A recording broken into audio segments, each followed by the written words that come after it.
Hi friends, welcome to my channel. தாம்பா ஸ்டைலில் எனக்கு வந்து எக் கிரேவி வேணும். எப்படி செய்கிறதுன்னு சொல்லிட்டு தெரியலையா? அப்போ இந்த வீடியோ பார்த்து நல்லா தெரிஞ்சுக்கோங்க. ஃபஸ்ட்டு தேவையான அளவு வந்து எக்கை வந்து பாயில் பண்ணி எடுத்து தனியாக வச்சுக்கோங்க. அதுக்கப்புறம் ஒரு பேன் வச்சுட்டு அதில் வந்து பட்டர் ஆட் பண்ணுங்கள்.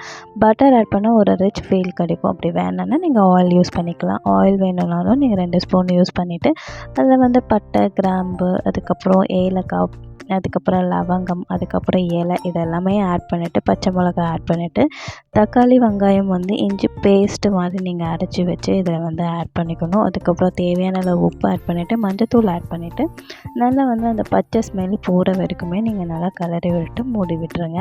அதுக்கப்புறம் அந்த பச்சை ஸ்மெல் போயிட்ட பிறகு இஞ்சி பூண்டு பேஸ்ட் வந்து நல்லா ஆட் பண்ணிக்கணும். நல்லா ஆட் பண்ணிவிட்டு நல்லா கலரி விட்டுட்டு அதுக்கப்புறம் வந்து மிளகாத்தூள் ஆட் பண்ணிவிட்டு அதுக்கப்புறம் எக் குருமா மசாலா தான் வந்து நான் இப்போ ஆட் பண்ணியிருக்கேன்.